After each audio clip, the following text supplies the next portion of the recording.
Hey everybody, welcome back to another episode of Going the Distance. This is episode 65. Can you believe we've done 65 episodes? I can't, but I want to welcome the new members who are just joining me for the first time, and I want to welcome back the members who have been joining me from the beginning. So before we get started, hit that thumbs up button and like the video. If you haven't already, hit the subscribe button and hit that notification bell so you never miss an episode. So we have some football news to get into, and we've got the What We're Listening To segment. So first we're going to start out with news coming out of the Tampa Bay Buccaneers camp. And they are putting John Gruden back into their Ring of Honor. Now for you guys that don't know, John Gruden was removed from the Ring of Honor several years ago because of a scandal that took place with him in emails.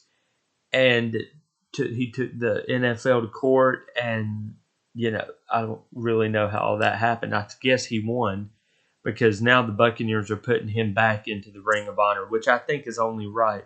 He won a Super Bowl with them, and, taking a Super Bowl winning coach out of your Ring of Honor is just unbelievable.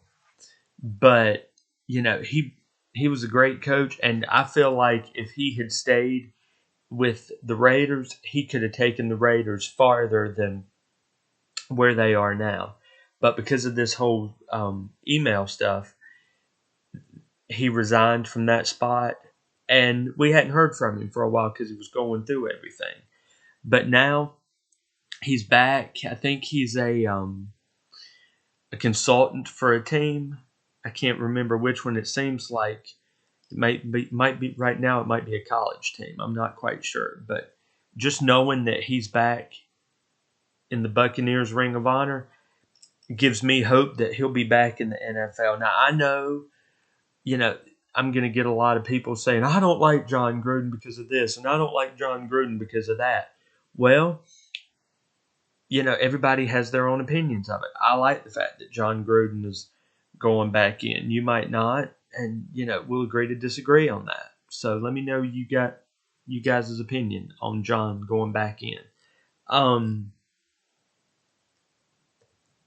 Now we're going to move on to a trade that kind of surprised me a little bit. The 49ers traded Deebo Samuel to the Commanders for a 5th round pick. Now I knew Deebo was looking for another team because at the end of the season, since the 49ers were not in the playoffs, he asked for a trade out of San Francisco. So I knew he wasn't happy there. But for them to trade a 5th round pick to to get a 5th round pick for him, I think Deebo's a better player than that. I think he can put a lot of effort out on the field, and he can really help the team. Now, granted, the 49ers had a lot of big playmakers like Brandon Ayuk and Christian McCaffrey and George Kittle, but still, you need to get more than a 5th round pick for Deebo. But if he can stay healthy, him and Jalen Daniels might be really good. So, keep an eye on the Commanders, or the Redskins, or the Commanders this year, because they're going to be a team to be reckoned with, I think, because Jalen looks good. The addition of Deebo, you've still got Zach Ertz, you've got all of them, and then Dan Quinn is the coach, so it's going to be good. Moving on, we have actually part of the breaking news today was the Eagles released Darius Slay away from their team. And that kind of surprised me because Darius Slay, when I first heard of him, he was playing for the Detroit Lions, and he played with them from 2013 to 2019. And then for the 2020 season, he signed with Philadelphia, or he was traded. That's what it was. He was traded from Detroit to Philadelphia. and won the Super Bowl last year with Philadelphia. And now they're releasing him, which would free up $4.3 million in cap space. But where does Darius Slay go now? Does he go to somewhere like the Chargers? Does he stay on the East Coast and go somewhere like Miami? Maybe Atlanta? I don't know. Maybe Carolina? Or does he go a completely different route and go somewhere like the Cowboys? Where do y'all think Darius will go? Honestly, and I heard a rumor that the Eagles releasing Darius Slay might be making room for a Myles Garrett to come in. So they might be behind the scenes working to get Myles Garrett out of the Browns and to Philadelphia. And that would be a good addition, I think. Myles Garrett's a good player. Yeah, he has had some attitude issues, but I think Myles Garrett would be a good addition to that Eagles team. I think him and Jalen Hurts would do really good, and maybe win another Super Bowl together. Who knows? But moving on, we have the Bengals placing a $26.2 million franchise tag on T. Higgins. Now, this is the second year the Bengals have tagged T. Higgins. So it's time for y'all to get a deal set up for him. Because losing him wouldn't even be worth it. Because you would lose a tremendous player. Because right now you've got Joe Burrow, you've got Jamar Chase, and you've got T. Higgins, those three.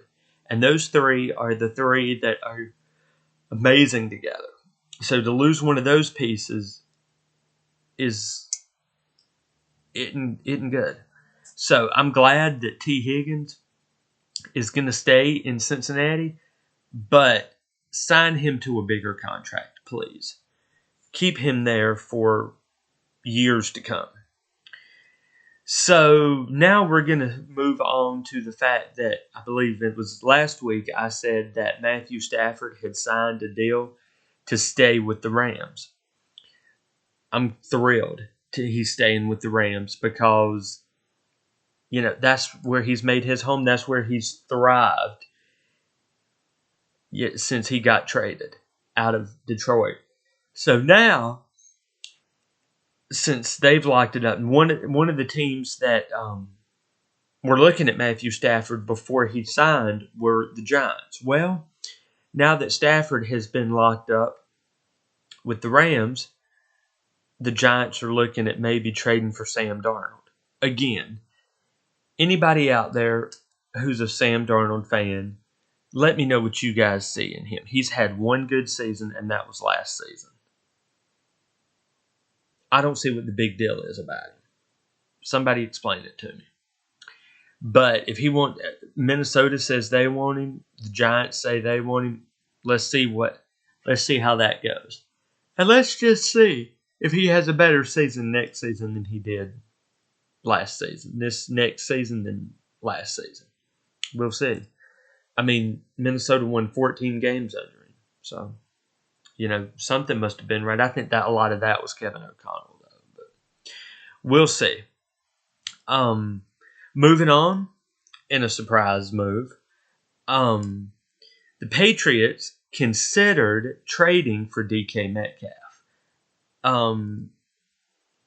Why would DK leave Seattle? He's a big playmaker there. In fact, he's one of the last remaining members of the old team back when they were the Legion of Boom. So, seeing DK Metcalf leave Seattle is like seeing Tom Brady leave the Patriots. Yeah, I knew it was going to happen, but you didn't know when. And when Tom was released from New England, yeah, it surprised me, but looking back on it now, it was the best move for him. So DK would do good with the Patriots, but keep him in Seattle. He doesn't need to go anywhere. And that's his home. Why uproot him like that? So, Now we're going to move into some news that is kind of bittersweet and kind of sad, but again, we saw it coming too. More breaking news today.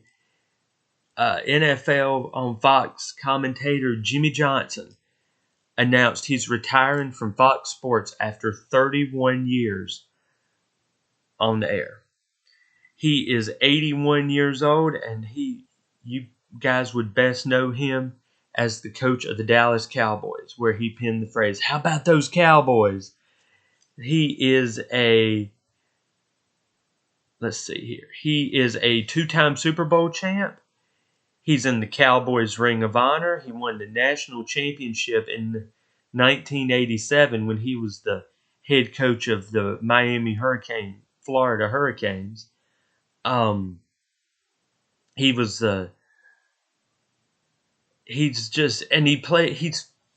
he started his coaching career as an assistant coach at Louisiana Tech. Now, a lot of people probably don't know this, but when he got the Cowboys job, he was friends with Jerry Jones. So Jimmy Johnson was the first coach to coach for the Dallas Cowboys under Jerry Jones, and those two went to college together at Arkansas.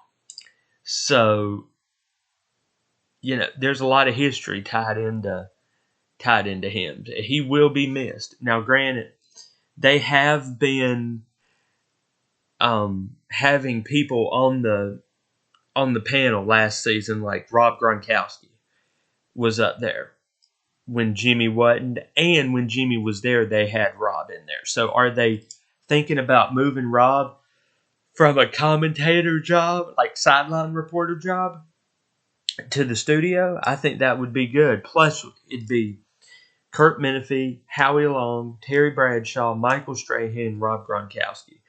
They haven't made anything official yet about who Jimmy's replacement's going to be, but when I find out, you guys will definitely know. But it's kind of sad because Jimmy was a good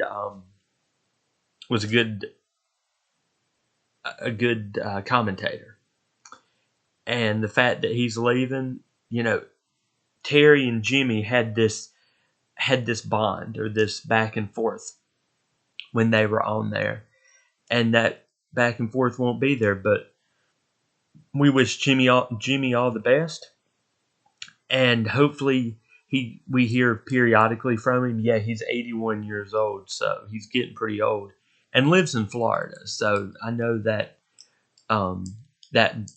travel time from California to Florida was rough on him. So he can stay in Florida and just enjoy his retirement. And we hope to hear from you soon, Jimmy. We're going to miss you next season on the panel.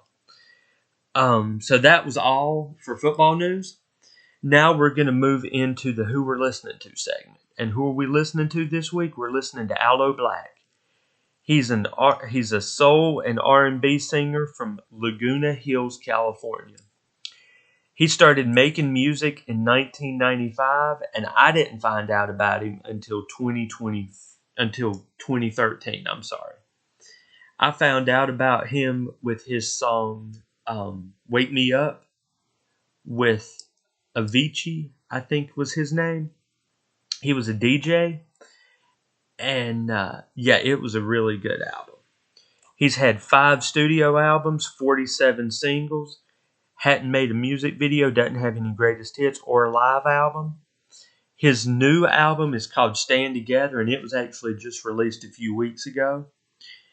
And music-wise, I haven't really listened to a lot of his albums, but I would say my favorite one from him would be Lift Your Spirit, and that's got the songs Wake Me Up and The Man on it. So if you guys would check that album out, that'd be really good.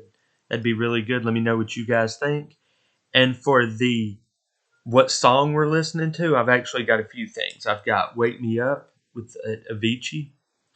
I've got The Man, which are both on that album, Lift Your Spirit. And also, I want you guys to listen to his new album, Stand Together, and let me know what you guys think. I haven't had a chance to listen to it, but I've got it loaded on my Spotify, and I'm going to listen to it here in a little bit and kind of get an idea of it. Kind of on a side note, when Wake Me Up came out, I think it was not long after that, Avicii passed away. So it was kind of like a memorial, I guess, because it was kind of bittersweet because it seemed like that song came out either right before or right after he passed away. And he was 27 years old, so it was sad and tragic that he passed. But, you know, I think he had a lot of issues and, you know, he just couldn't overcome them. So if you guys want to know more about that, you can look him up. But go check out Aloe Blacc. That's about all I've got for you guys today. I hope you guys have a great rest of the week, a great weekend, and I will be back next week, and we will go the distance again. Thank you guys. God bless.